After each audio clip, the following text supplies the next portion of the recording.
Welcome back, everybody. This is Angel Arts again, and we are here to play Dragon Age RPG, Dragon Age Intervention, the name of our campaign. This is session number 4.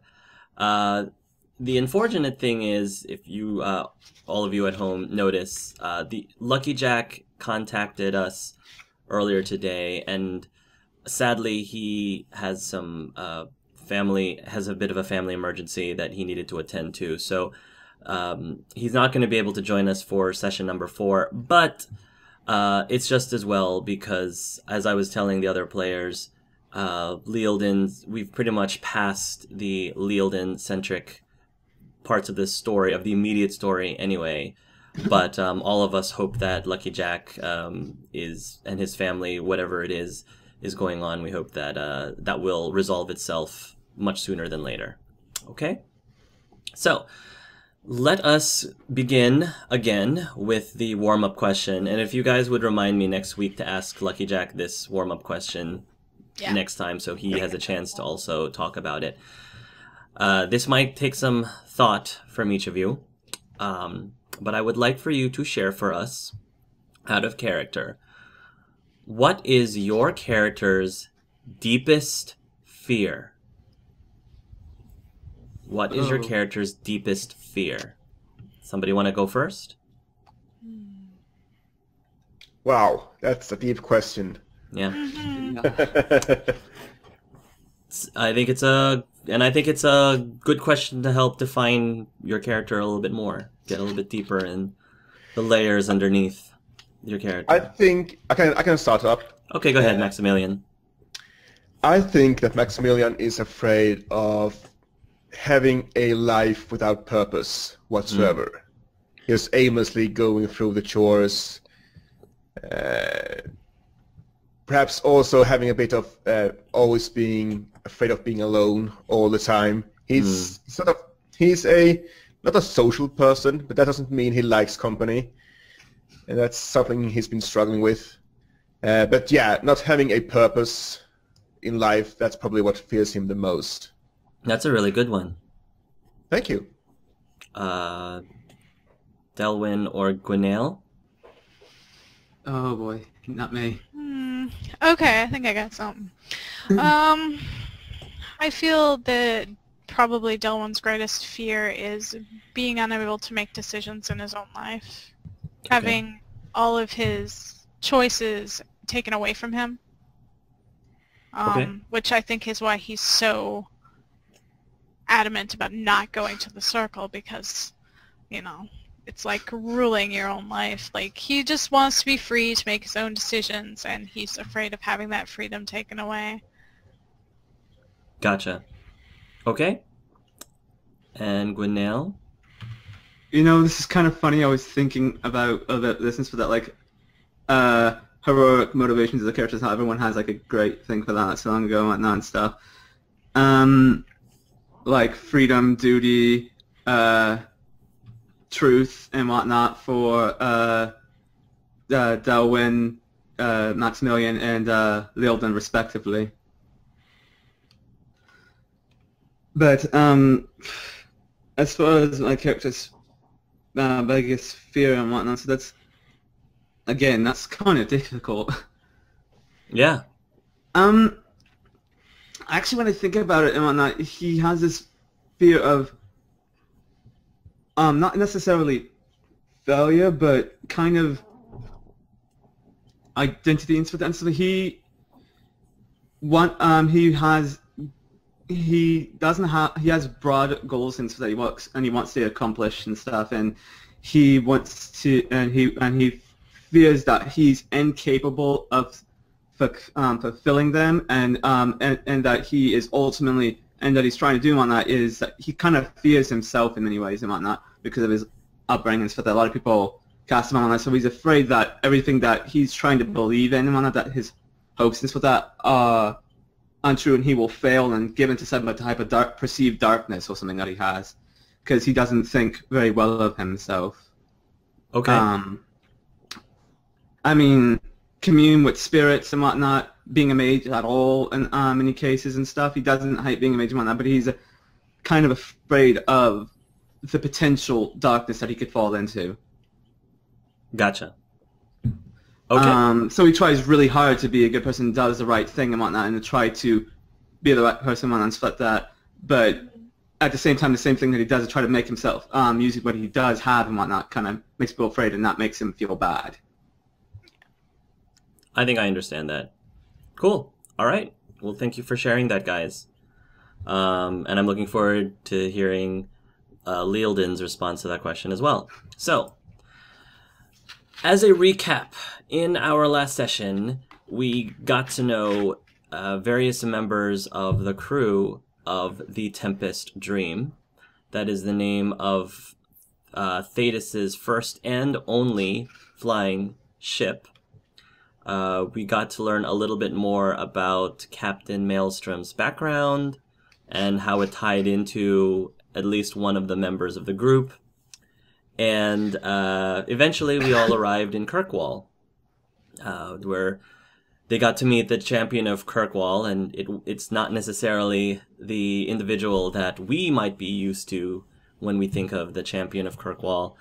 And now I think everybody is trying to figure out what needs to happen now.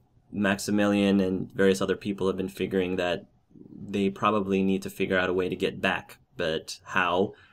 The key is in a parchment that they found back in session number 1. And when we last left off our heroes, they were asking a favor from Captain Maelstrom to see if they could take them to the Brazilian forest to search for the Dalish. And she introduces them to her first mate, who had stayed behind to acquire supplies for the Tempest Dream. First mate, Vic. Mm-hmm. Yes. Yeah. So let's go ahead and start with that, Maximillian. Your reaction when you first see Vicious Victor. You got to be kidding me. The dwarf doesn't seem to recognize you, Maximillian, as you say those words, and while you're saying these words, he had maneuvered his hand towards you to shake it. Is Captain Maelstrom nearby? Yeah, she was the one who... She's right there. I think that she was the one who introduced you to him. I think the last thing she said was, Guardsman, this is... I'd like you to meet my first mate. This is first mate Vic. Captain Maelstrom, I don't know what scum you associate with, but this is Vicious Victor, the smuggler. I beg your pardon, she says, when you said what scum. When you say the word scum, and first mate Vic says, "Hey, who you calling a scum? I resent that." You're not very good with faces, are you? I take one step closer to him. Last time I saw you, I had you at sword point. When you get closer to him, his eyes goes very wide in shock. And then he says, "Oh, wait a minute. I do remember you. Oh, didn't think you were still kicking, though." Well, unlucky for you, I am. The captain looks very surprised. "Hold on, just one moment. You two know each other?" She asks.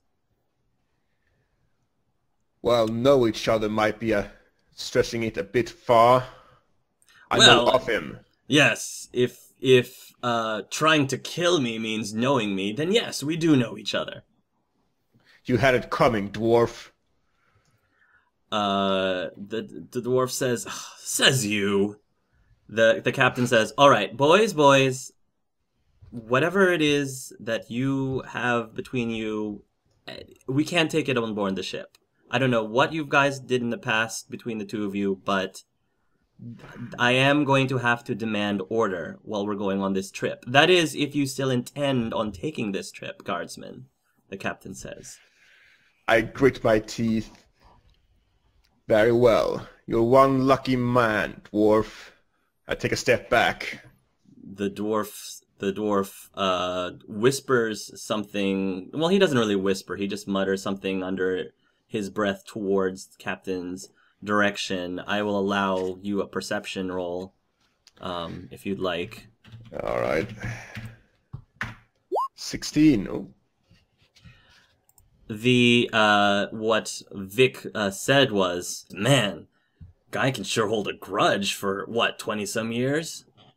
The captain doesn't respond to him. I just remain silent and just stare at his back. Must not stab back, must not stab back, must not stab back.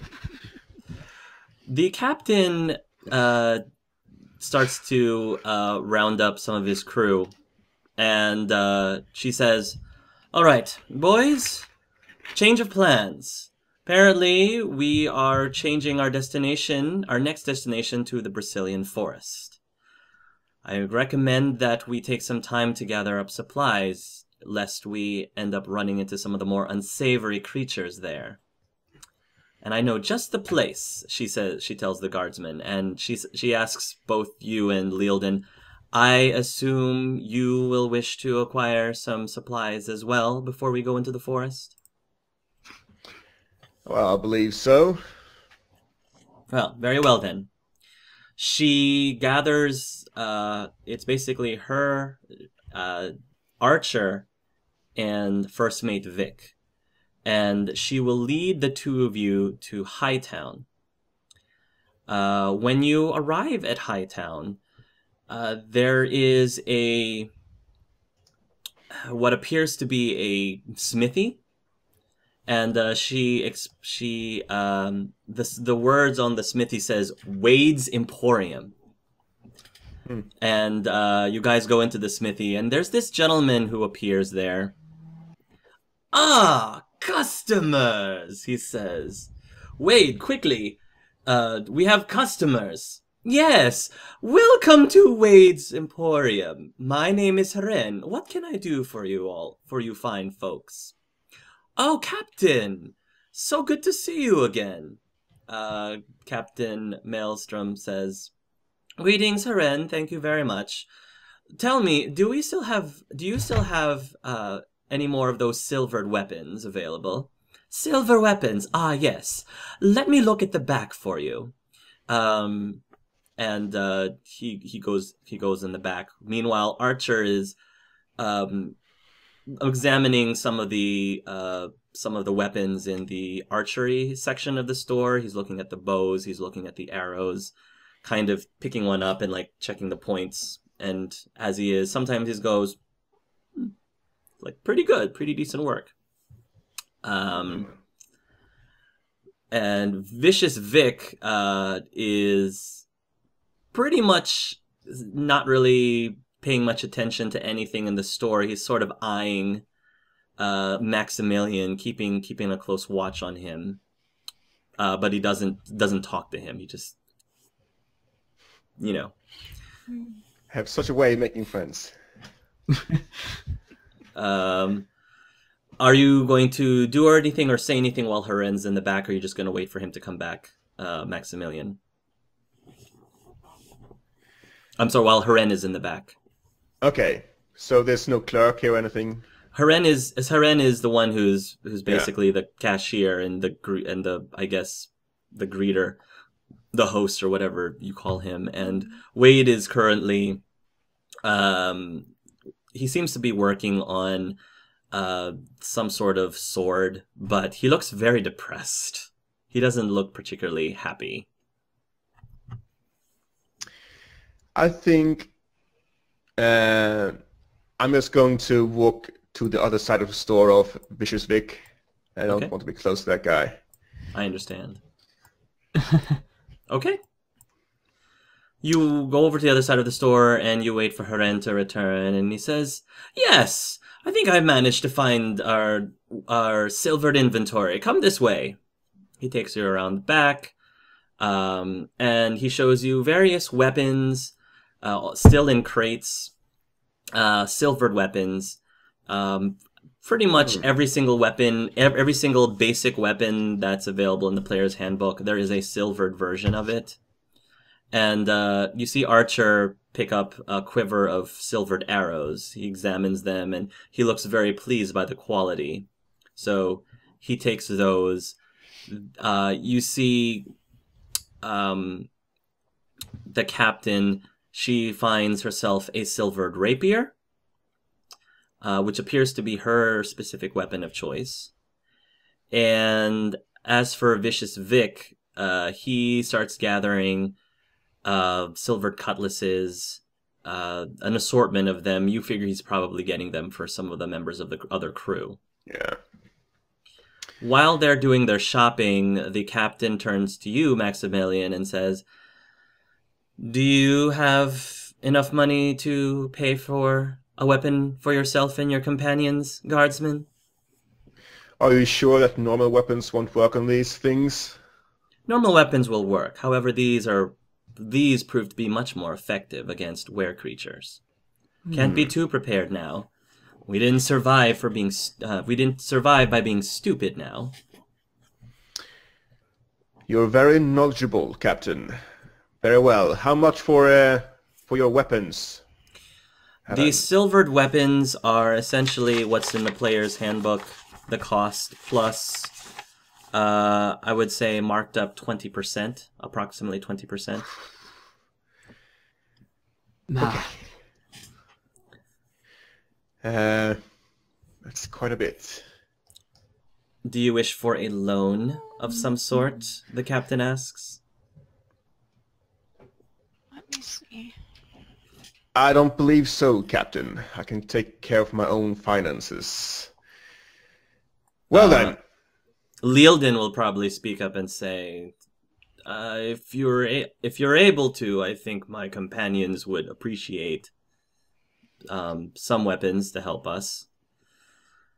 The captain says, well, I think we can probably accommodate some for at least you and your elven friend. I don't think that your mage friend will require anything from here that's silvered. She goes and picks out a... What is Lealden's weapon? Daggers? Short sword, I think. Short sword?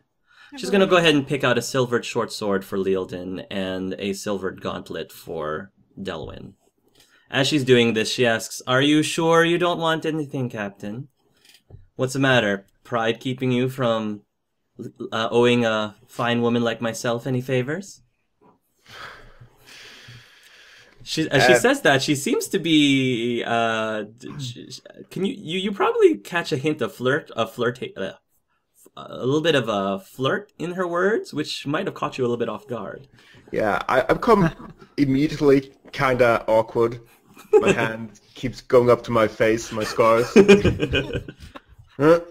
Well, I guess I'm going to use it to protect you and your crew as well, so very well. I won't turn down your generosity for now.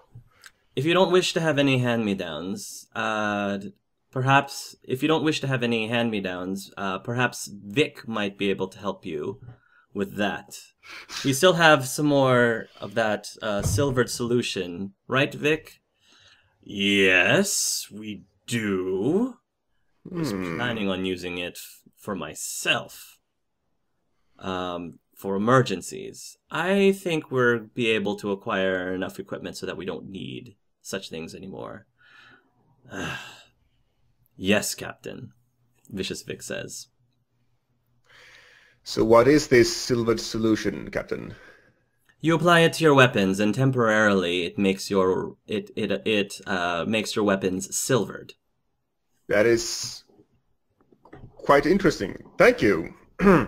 I think I just take a step back, trying to stop blushing. Still, yes, thank you. You're very welcome, the captain says. And as you guys are making your purchases, Wade from across the room, he starts ranting. Ugh, Heren, why must I be doomed to doing the exact same thing every single day, day in, day out? all these darkspawn are out there, and I'm not able to make any sort of weapon or armor that's fit to take down the Blight. Haren is acting like he's heard this every single day himself. And he says, now Wade, I thought we talked about this. No ranting in front of the customers. Oh, Haren, you don't know what it's like for me, he says. I am supposed to be a skilled smithy. Back in Ferelden, I was able to craft the most elegant weapons and armor using the most exquisite, exotic of materials. Instead, I am stuck here, working with filthy, mundane silverite and iron and, copper. Haren ignores him and continues with the purchase. Wade's gonna continue his lament while he's, working on his sword. I don't know if Maximillian's going to say anything or doing anything. Well, we're always looking for good men who wants to fight the Darkspawn, but I'm not sure we have the materials you need, I say. Nobody ever does, Wade says, sadly. So, if we find anything special, we can bring it to you? Haren says, oh, that's all right. Like, really, just ignore him. He acts like this every single day. Wade kind of perks up from where he is, and he turns towards you. And he notices your armor for the very first time, and he says, you're from Denerim. That's correct. You're a guardsman from Denerim. We used to live in Denerim. Isn't that right, Haren? Haren says, yes, Wade, but unfortunately, things in Denerim aren't quite hospitable for us, which is why we had to flee here in Kirkwall. Oh, Kirkwall, yes, Wade says. If I can be rid of if this place wasn't nearly as safe as it was, I would leave immediately and perhaps move to Orzammar, where I can work with some of their finest metals. Haren says, Wade, you know very well that it's very dangerous in Orzammar. The place is overrun with golems. Wade starts to grumble a little bit, but then he turns over to the guardsman. Sir Guardsman of Denerim, are you serious about possibly procuring some exotic materials for me? If I'll find some, I'll remember you. Well then, he goes over to his desk and he pulls out a parchment. He starts jotting down some notes. And Haren says, Wade, what are you doing? He's like, you can't possibly ask these customers to risk their lives just so that you can make some knickknacks. These aren't knickknacks, Wade says. These are going to be masterpieces, ones that are fit to destroy the Blight and the Archdemon once and for all. Again, Haren just sighs. But then Wade ignores him and he hands her the parchment. What I'm going to do now is I'm going to make it so that Wade appears in everybody's journals. In Wade's bio, if you click on it, in your journal, there are 5 items that he wishes for you to keep an eye on. Drake Scale, Golem Shells, Heartwood, Iron Bark, and Star Metal. If you find any of these items, Wade wishes the opportunity to work with them and create various weapons and armor out of them. Thank you very much. We'll keep an eye out for these. And it's no problem. We're already putting ourselves at risk. Might as well get something good out of it. And Wade says, yes, good luck to you, adventurers. Don't forget me while you're out there acquiring fantastical things for me. No promises, but yes.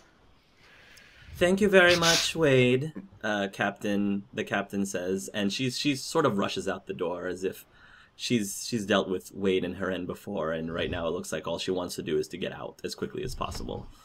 Looks like a lover spot's coming. I should get out of here quickly. As you guys are leaving, the captain says out loud, to no one in particular, she says, "Those two, just like an old married couple. But he does great work, I have to admit, for a human." Oh, is that so? Well, if I ever get more money, I'll try and get a shield from him then. If he's as good as you say, Captain. Meanwhile, let us move over to the two non-mages. Wait. Go ahead, Those Ray. two aren't married? I thought they were married. I'm sorry? I said, wait, those two aren't married? I swear they were married. They probably are. The captain doesn't necessarily know. Great interpretation, Yeah. by the way.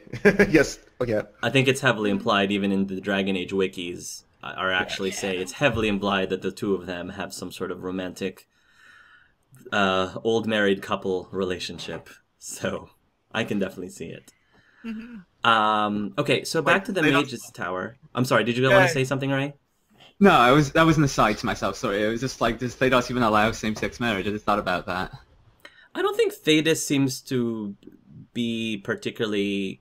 I don't think that same-gender romances appear to be nearly as taboo in Thetis as they do in real life. Not by comparison, not nearly as much. And at least in my universe, it's perfectly legit for two genders to marry. Especially because in the games and stuff like that, there's the cross-gender. I bet it varies from land to land and whatnot, whether they recognize that or not. And so that would seem just like in reality, and so that it's about as progressive as we are and stuff like that. But they don't have religious taboo on it, which tends to be one of the biggest. I'm pretty sure Orlais welcomes it in all forms because it's like, love. Yeah, I would imagine Antiva definitely does as well. So, okay. As I had told both David and Shally in one of our podcasts, I envisioned if I have visiting Antiva would just be like one big giant orgy, is what I had envisioned it to be like. So, okay. So anyway, moving on to the Mage Tower. So you guys are, well, Gwenaël at least has been doing his research. I'm wondering, what is Delwyn doing while Gwenaël is doing his research? He waits there for about maybe a minute and a half before he kind of gets tired of waiting and says, I'm gonna go look around. I'll meet you outside. Alright, I'll be with you soon. Okay? Yeah, sure. You're gonna wander around the Mage Tower. Wait. Delwyn, is this the first time you've been to a Mage Tower? I'm wondering. Oh, yeah. Okay. Absolutely. So, not even... So, okay, I just wanted to make sure. So, the Mage Tower, it's a nice-looking structure. I mean, the mages here seem to be relatively happy. You were wondering if maybe part of that is because the Templars here don't seem to be as strict as perhaps Templars in other places. They definitely seem more lax than they did when you remembered them back in your childhood. As you're wandering around a little bit, you catch sight of an elderly woman who she's carrying some books, and she seems to have got her foot caught on I guess a crack on the floor, and the books fall onto the ground, and she kneels down to start, picking them up. Rather swiftly, kind of just slip it under my foot, kick it up, catch it.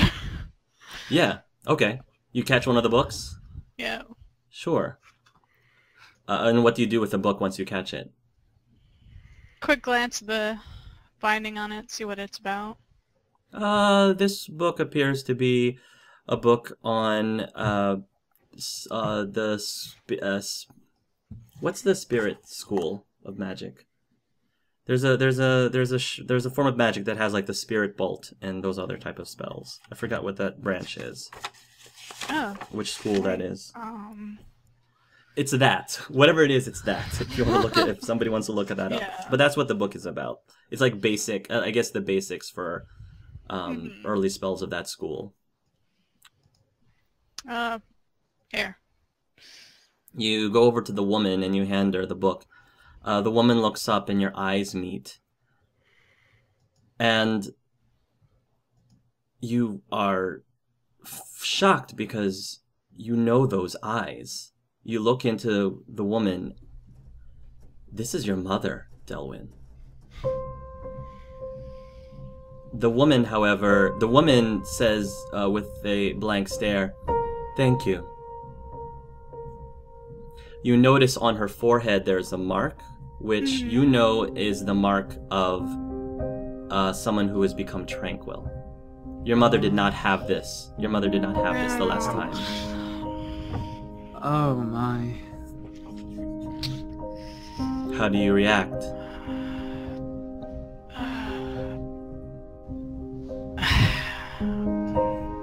Yeah, one more reason I hate the freaking circle. They do this shit to you. Do you say that under your breath? Yeah. The old woman says, "I beg your pardon? I'm sorry, I did not hear what you just said." This is an incredibly awkward confrontation, I must say. "You look familiar," the old woman says. I should hope so. We're kind of related. The Tranquil thinks for a moment, and then she says, "Ah, yes, now I remember. You are one of my offspring. I have not seen you in a long time. I am sorry that I did not notice it earlier."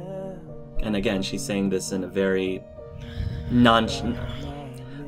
unemotional way, which might be a little creepy to you, because your mom's definitely was not like that the last time you saw her. Absolutely not. And that tone of speaking is kind of getting under Delwyn's skin at this point. Just like he's frustrated at the situation as it is. Yeah. What happened? I'm sorry. I do not understand the question. What happened to what? What happened? Why are you tranquil? Ah, she says. "I am tranquil because I tried to escape. Do you wish to know why? As my offspring, I believe it is probably right for you to know that information." I feel like I know where this is gonna go, but okay. She says, "I do not remember how long ago it's been, but you had left many years ago. I believe you were about 13 years of age. We had not seen you for almost a decade. Suddenly, guards came looking for your other parent. They were seeking for you, trying to find out if you were hiding here in Kirkwall.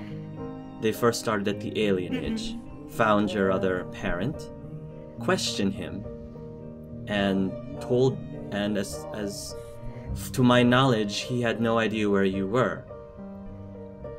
They dragged him out of the alienage and killed him.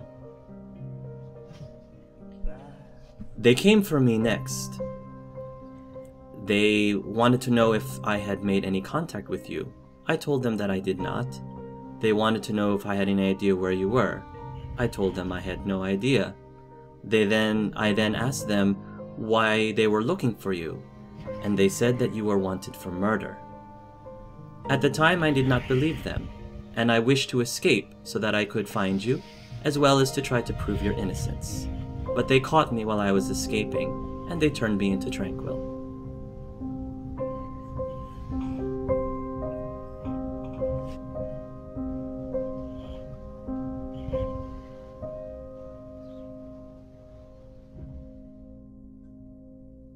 Between you and me, my offspring, just to my own personal knowledge, as it is something that I have been pondering over for quite some time. Did you commit murder? Did you do as they say? No. You did not kill that family? What family? Apparently there was a family that you had killed in Redcliffe. I do not remember their names. I didn't kill anyone. Then, as my offspring, I will have to believe you. Thank you for finally putting that mystery to rest for me. Yeah. So I can get back and fix this better. Starting to not like this place so much. I'm sorry. Is there anything I can do to make these surroundings more comfortable for you, my offspring? No. Would it... Okay, I'm just gonna come out and say it. Would it be weird if I hugged you? The tranquil old woman says, I will not resist if that is what you wish to do. Well, I'm probably not gonna be coming back here, so... I think a proper goodbye is probably in order this time. Very well then, she says. And do you go and give her a hug? Mm-hmm. While you give your mother a hug, Gwinnell, you at this point had finished your research, and I'm assuming you're probably trying to find out where Delwyn went off to. And I imagine like I'm walking out, I'm still looking into the book. Yes. You're walking out and you're still looking at the book, and then you look up and you see Delwyn hugging another mage, an old woman who looks similar to her, and then you see the mark on the old woman's forehead, and you realize that whoever Delwyn is hugging, that looks a lot like her, is Tranquil. I just pieced that together without a roll. Yeah, you piece that together without a roll. Considering you've been in a circle, yeah. Yeah, you don't need to roll for that. You know that. Okay. I mean, I am clever. I just wanted to make sure. It's like, you sure I shouldn't roll for it? But yeah, okay. My maginess, right? That makes sense. Yeah. So I look. Oh dear. Your mom, by the way, Delwyn, she doesn't just stand there. At first, for the first few seconds, she just kind of stands there as you're hugging her. But then her hands like slowly come up and like sort of wrap around your body. It seems like she's doing it less for her and more for you.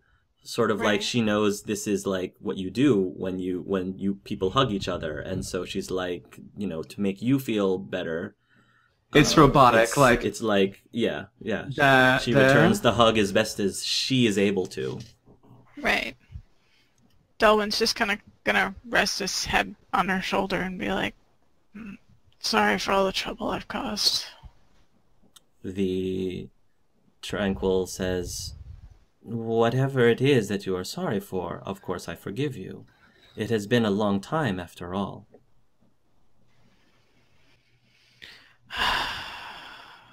Way too long. Gwinnell, are you going to say anything? He's just kind of like trying to give her his like moment there and stuff, and he just kind of. The Gwinnell just looks a little bit from a distance and whatnot, so just kind of waits patiently anywhere nearby and whatnot.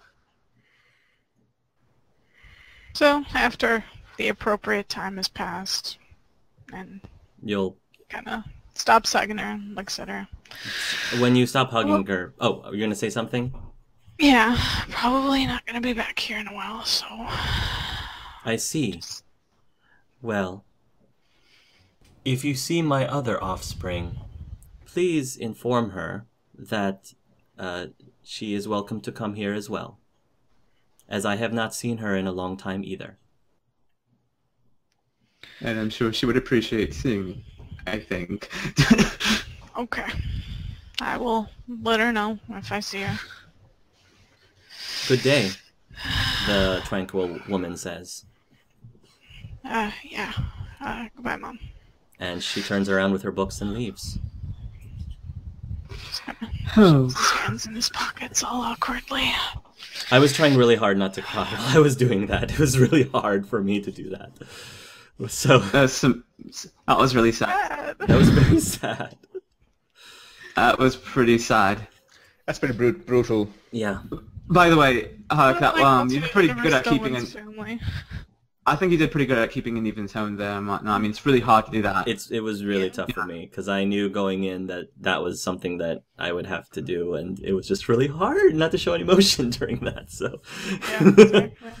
But I'm sorry. So while we're still in the moment, Gwenaëlle, once she left, Delwyn, does Delwyn actually look upset? Like, is he trying to hide it, but he still looks upset? Yeah. Okay. Yeah, exactly. There's clearly like some measure of distress on his face. He's not necessarily crying and his eyes aren't red. Yeah. But there's a lot of tension in his brow and yeah, he Gwenaëlle looks troubled. Gwenaëlle, from the short time that you've gotten to know Delwyn, this is definitely the first time that you've seen Delwyn vulnerable and you've seen Delwyn care about something. Yeah. Normally he's very indifferent. Like, this is the most emotion you've ever seen this man have. Yeah. So, like, after that's done and whatnot, I walk up slowly and, like, place my hand lightly and slowly on his shoulder and go, I do not know what happened, but I think I can piece together. I'm sorry. You don't have to be sorry. None of it's your fault.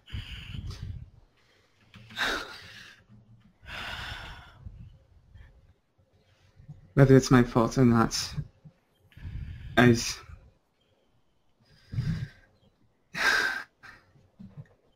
never easy seeing someone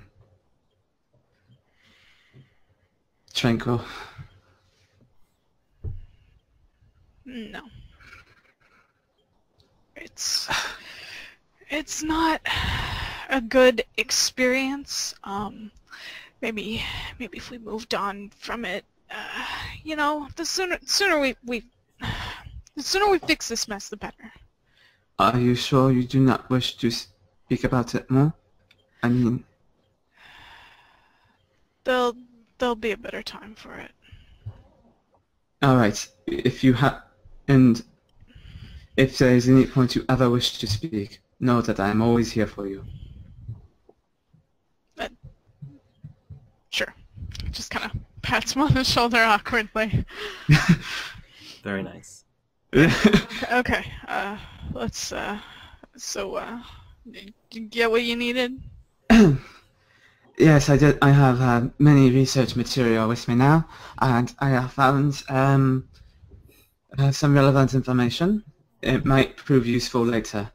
That's good. I guess we should go meet our companions over at Hangman, or we're gonna meet them. Sure. Do you not have any other business that you want to handle before we head back? Oh God, no. No, I'm quite finished. Okay. You guys are making your way to the Hanged Man. How about Maximillian? You guys have just left the Wade's Emporium.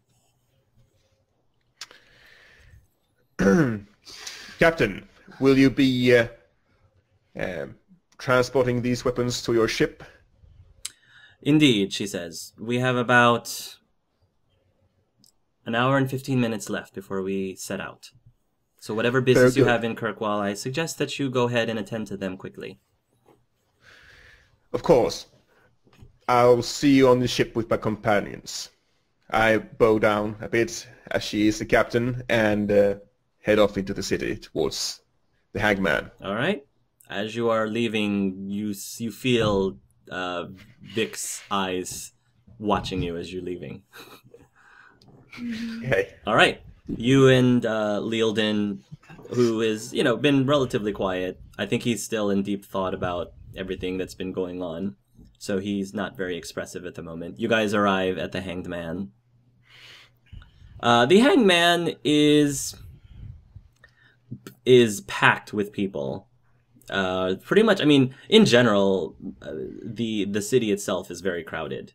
And because I guess Kane has been trying to fit as many people as possible into the city as he can, as a city will be capable of maintaining. And yeah, you can imagine that probably during these times there's an awful lot of drinking that's occurring, and so Delwyn it's very definitely drinking. it's very noisy. It's very crowded. It smells the way that taverns smell. It's much worse, 5 times worse here. It's really not that. You can probably imagine that this used to be a really great place to hang out, but under the circumstances, it's just really annoying if you're not used to having so little elbow room. Charming place. The other two the other two members of your party will show up, and you guys will probably have a hard time talking while you're in there because of how noisy it is. Yes, Delwyn promptly orders drinks. Okay. Go ahead and take out, I guess, for the 4 of you, go ahead and we'll say a silver piece per drink. So 4 silver pieces. Okay. Yeah, I'm not buying anything. Okay. Well, if you're getting drinks, it's a silver piece, we'll say. Okay. Okay. And at what point should I start making constitution checks? I would say after your first drink. If you have a second drink, I will... He's probably going to have about 3. Okay, go ahead and roll me... He's not comfortable with his emotions now. Difficulty, the target number will become increasingly difficult for every drink that you've had. So go ahead and roll for your drink number 2 and drink number 3, and I'll let you know. Am I there as well? Oops. Yes, you're there as well. Yeah. I think you're there as... There we go. I think you will have arrived there relatively the same time as Delwyn and Gwynael. Okay, so drink number 2, you're able to take without too much. Drink number 3? Okay. After drink number 3, you're starting to get a bit tipsy. A bit tipsy. Not quite drunk, but you're making your way there. Right. So what's the situation? We got a ship or what? We have a ship and we have weapons. The captain have them in her hold at the moment. I see. Everything went all right with you guys? Yeah, went great. My character takes drinks and looks to the side. We just glance at each other. Yeah, went great. Went great. So, captain to thank for these weapons, or did you pay for them? The captain was generous enough to lend us some money for these weapons. Oh, magnifique. Perhaps That is good. Get her something. Barkeep, do you have any fine bottles of wine here, perhaps? The barkeep says, depends on how much you wish to pay for the fine bottles of wine. Well, I'm looking to get something for a fine woman. If you want to get some, well, depending on how fine it is, I can get you, I can either get you something for 25 silver, 50 silver, or a sovereign. How much do you want to impress this woman? Wow. Well, I want to impress this woman, but I am not rich. What are you doing, Delwyn? What do you mean, what am I doing? I'm getting the nice woman a drink when we go back to the ship so I can thank her for getting the weapons. Is that so? Pretty straightforward, yeah. Well then. Yes. Looking very suspiciously at Delwyn, half And just tipsy. opens up his. I got enough silver. Here's 25. I got enough. All right. It's most of my money. I don't care. He'll accept it, and what he will give you is a bottle of fine elderberry wine. Okay. He will tell you it's the last one that he has in the back. So it definitely is very rare to find Right. such a thing nowadays. Okay. Well, that just happened. By the way, just so you guys are aware, the silvered weapons again. There's a gauntlet for Delwyn, and there's a short sword for Lealden. They are identical to the regular weapons that you have, except against were creatures. It's a +2 to attack, +2 to damage. Okay. And I trust when we go back to the ship, we can get Cogs to, because I've got the fire rune on my other gauntlet, so... Correct. He can do that. He can easily do that. Yes. Well, we don't have. Does they pick up any silver arrows, perhaps? I think Archer picked up a few arrows, yes. But we do not have too much time. They are leaving in about 1 hour, so we should probably get going. Right. Alright. That one promptly finishes off his drink and picks up his wine. Okay.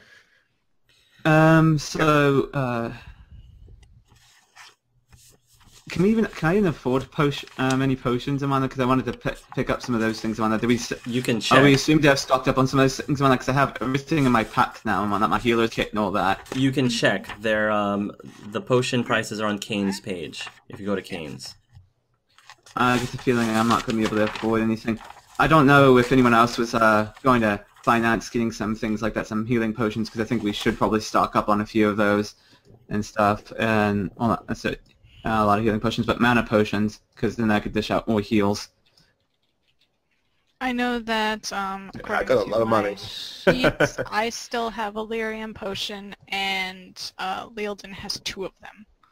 And I have 1, I think. Yeah. I have a health potion, so I'm alright. Yeah. And then Lealden has the other health potion. Kane, where's Kane's page? Kane. Oh, okay, alphabetical order, that makes sense, yes.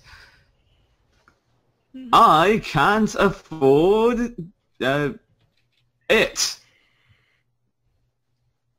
How unfortunate. I can't afford anything now. You wasted your money on trying to woo the captain when all you had to do... You call it a waste. I call it a very good investment. Yeah, that's true. That's how. That might help. Especially considering that altercation earlier with the... Yeah, I was gonna say, it's like, Guardian and Nick. I'm pretty sure that this is only to This might fill... smooth things over. You're trying to fill your heart with by filling your bed instead. Yeah, sounds about right. She'll probably fall for my incredible charms. Well, yeah, you and Maximillian the captain seem to be getting along really pretty well lately. So, At least I respect her. Good. That means that he'll stay away from Jody. Promises. Okay. Are you guys doing anything else? How much is a potion? You want a potion? 30 what? I can't really afford anything so that, and the person that has most money is you, and I had over 30 silver. I guess my character would bring up stocking up on a few potions for the for our journey and stuff. As I could get if we had some lyrium potions, I'd be able to push my magical abilities a bit further. And remember, you can. No one holds up the bottle. This is all the potion I need. And remember, you still have your healer's kit. You can use your healer's kit to do a heal action, which is a dragon die plus your cunning. So. Yeah. Wait, the dragon die only? That's weird. That's what it says. If you are successful, your ally gets back an amount of health equal to the dragon die plus your cunning. Your target number is 11. So. Okay, so I make the roll. I make the roll, and the dragon dies. How much do I recover? Yep. Yeah. Okay. Plus my cunning, which is not bad. Yeah. And a character cannot benefit from another heal action until he takes additional damage. Because the idea is you've already done first aid. Patched the wound. You can't put bandages over bandages. Exactly. Basically. You can't put bandages over bandages. So I can only heal 3 to 7 damage with the healer's kit. Which is fine. I mean, yeah. you really only need to worry about lyrium potions mostly because Delwyn can heal himself. Yeah. Do we have any health potions, actually? We have 2 health potions. Alright, so 2 health potions. Well then, perhaps we should go see the captain then. I think our friend here is eager to woo her. Okay. That's rather blunt, don't you think? We all know your intentions, Delwyn. We're not No, we all born yesterday. assume my intentions. Well, maybe the captain is a bit more sophisticated than you are led to believe. Please, you are both being ridiculous. She already said she liked me. Walks off. Okay. What?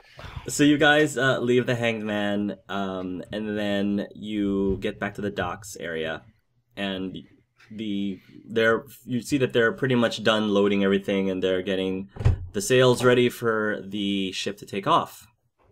You guys get on board, and once you get on board, Vicious Victor, or First Mate Vic, is waiting for at least Maximillian, and he has 3 vials in his hands, and he goes up to Max and says, "All right, these are the silvered solutions that the captain wished me to give you." He hands you the 3, and he explains to you how to use them. Just as an FYI, the instructions are, consider this a poison.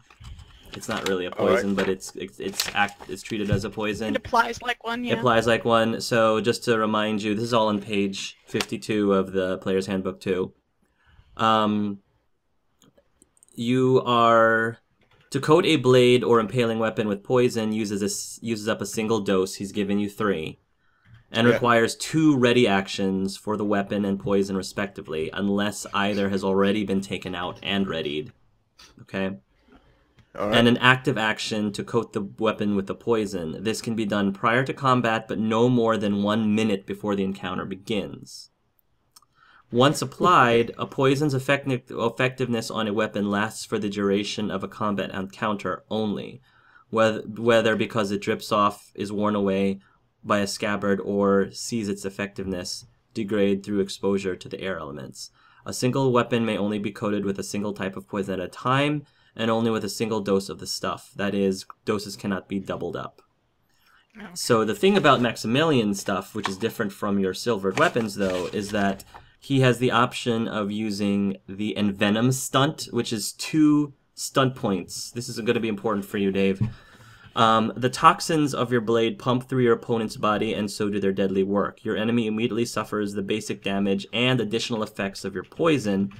Remember that the basic damage from the poison is penetrating damage. So you already have when you have a weapon silvered using the silvered solution that Vic created for you, you already have, you will get the +2 to both attack and damage against were creatures. In addition to that, by spending 2 stunt points on a stunt, on the Envenom stunt, you will be able to do an additional 1d6 damage to them if you use the stunt.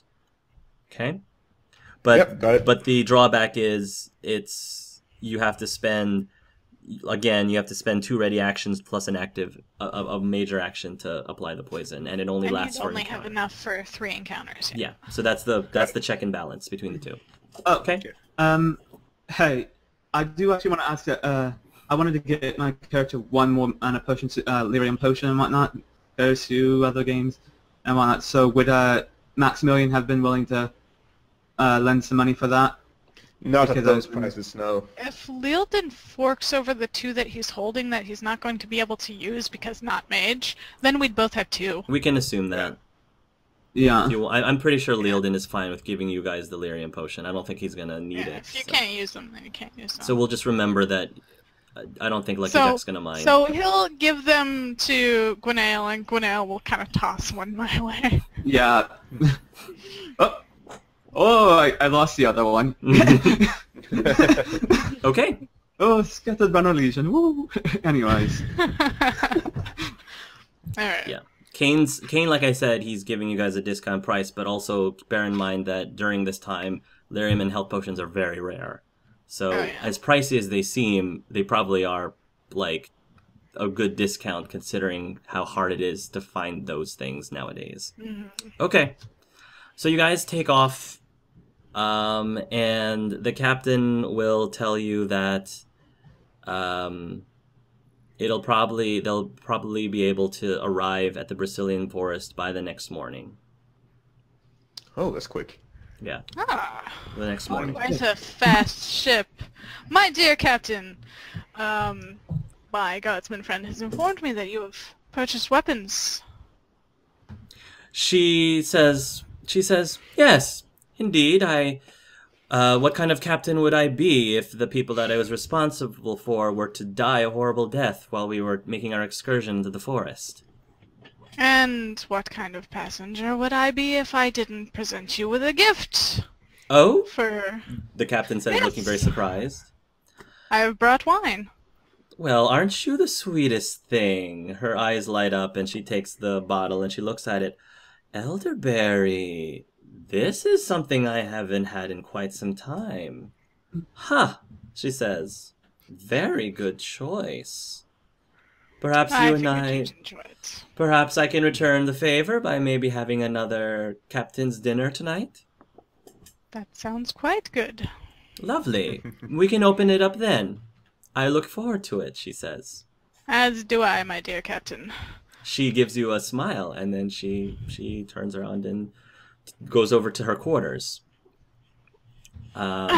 She likes you now. So you guys are up in the air. If there's anything in particular that you want to do before you turn in for the night and go to bed the next day, arrive the next morning, you may. Nope, nothing. Okay? Well, gonna have my dinner with the captain. Yes. So let's go ahead and do that. So you're going to have your dinner with the captain. I'm going to have to roll to see how well Archer does cooking today. Oh dear. Please, Archer, don't screw this up for me.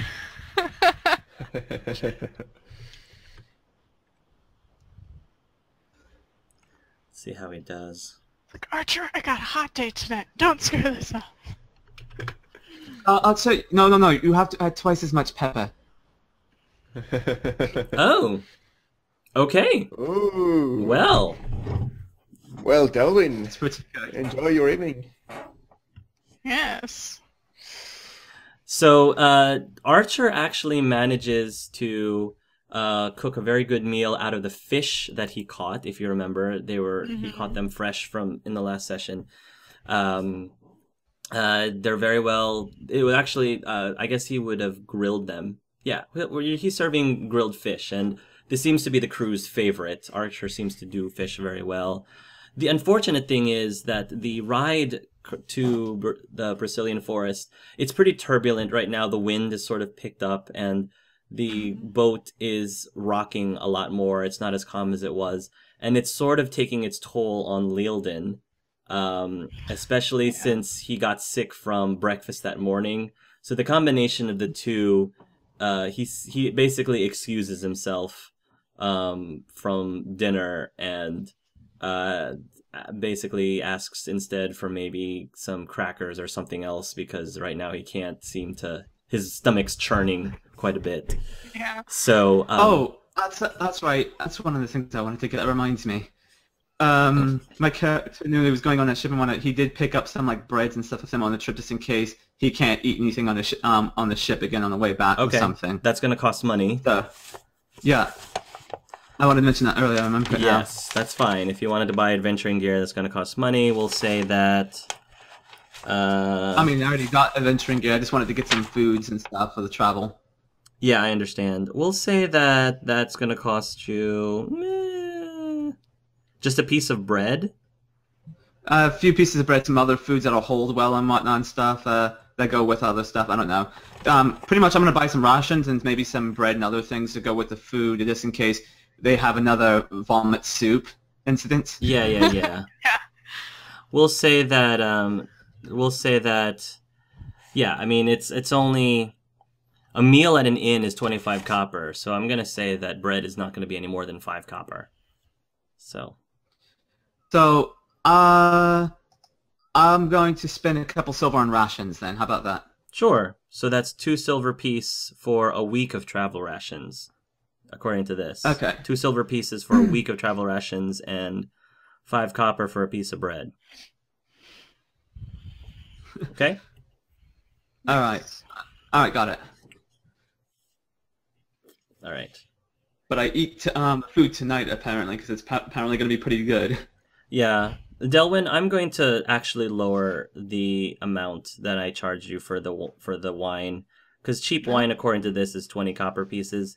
So take back it was, what, 25 that I... 25 silver, Change yeah. that to... Instead, the prices he would have given you would have been a silver piece for the... We'll say that the elderberry wine that you purchased was only... It's really rare. I'll say 5 silver pieces Okay. instead of 25. So I think that will be a fair amount. Yeah. So yeah, so you take back 20. Okay. Okay. All right. So you... You guys cutting on it? I'm sorry? Okay.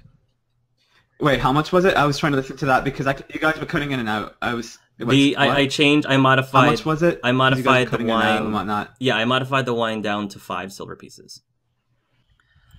The captain gets the largest of the grilled fish. This actually is pretty much the same meal as the rest of the crewmen are getting. Mhm. And again, the fish is actually quite lovely. The captain pours you a glass of the elderberry wine, and it's really good. You have probably not had a beverage of this quality for quite some time. You definitely paid good money for it. The two of you, I mean, I think you start with pleasantries and stuff, and of course. there's a little bit of laughing. Is there going to be any sort of flirtations going on during this dinner, just out of curiosity? Absolutely. All right, go ahead and roll me a seduction, please. Oh dear. It's a conversation, isn't it? Or communication? Yeah. Okay. Well, it's communication, meaning it's a skill I'm not terrible at. No. Of course. Okay. All right. David, if you can answer, thank you. Okay. Yeah. I mean, I don't think that. I think your attempts at flirting sort of goes over her head a little bit. She doesn't really catch it, but you don't do anything that, Offends. you don't do anything that offends her. Yes, exactly. That's good. Your skin is soft as sand. Wait. Is there anything in particular that you wanted to bring up during the dinner conversation, Delwyn? Anything specific?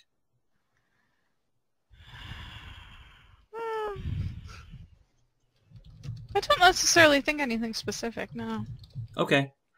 Well, I'll tell you what. Throughout the evening, the captain, you basically polish off the bottle. At least she will, if you don't. Oh, And absolutely. I will help with that. She gets progressively drunk. And the captain says, "So, Delwyn, darling, can I confide in you about something? And if we could keep it between the two of us, I would greatly appreciate it." Absolutely. I am a master at keeping secrets, my dear. Perfect. All right. Well, I just wanted to know. Just wanted to ask more about your friend, your Lealden, I think is his name. Ah, right. You've just met Sorry. him, right? Yes, I've just met him. What is your... But you've clearly known him longer than I, so what are your thoughts on him? Just out of curiosity, just between the two of us. He's boring. He's boring. Well, I He's guess it could... boring. I guess things could be worse. He's a good guy, but he's boring. I see. I think I may have to come to terms in realizing, especially with everything that went on yesterday, that he and I are probably related. And that kind of bothers me, that we might be related. See. Do you have siblings, dear? Yep. See, I'm not used to having siblings. I pretty much had to take care of myself growing up for the most part. And other members of the family that I was born into with the surviving tribes people. Right. So tell me, how exactly am I supposed... What exactly am I supposed to do with this information, do you think? Thinking that he may possibly be my long-lost brother. I don't know. Just be more open about it.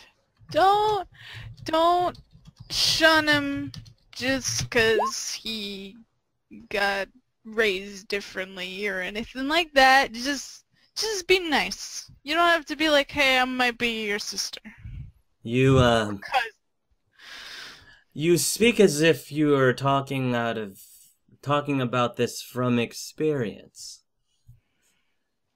Well, for the better part of my years, I did not spend them with my family. I left when I was relatively young.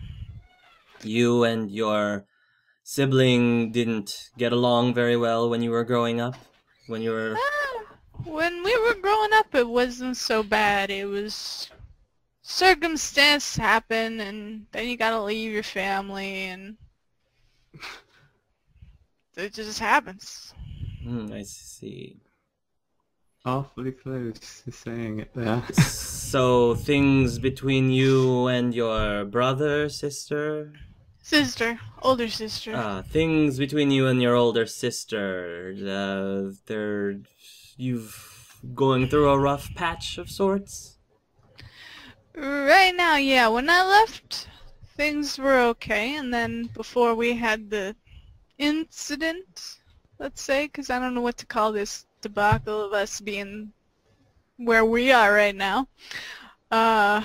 Yeah, before I got magically whisked away here, I ran into her again, and it was a very awkward family reunion, and I did not much care for her new profession. I can't imagine it was any more awkward than the family reunion I had with Lealden. I'd say it's about as awkward. I see. So, we don't have much experience being good brothers and sisters. She suddenly gets a little bit more serious, and she asks, do you have any regrets of how you handled the last time you saw your sister?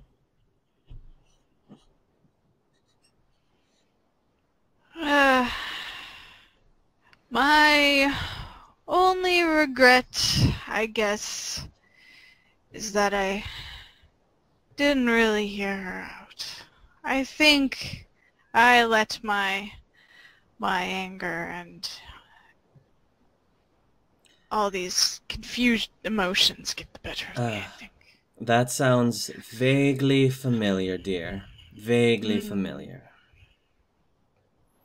Out of character. There's a method to my madness. There's a reason why. There's a reason why I was looking for some parallelisms between characters. Anyway, back into character. Well, I appreciate you opening up to me about your personal experiences. You do not strike me as someone who is very... You tend to keep things like that to yourself. So I feel very honored that you opened up. Well, a secret for a secret.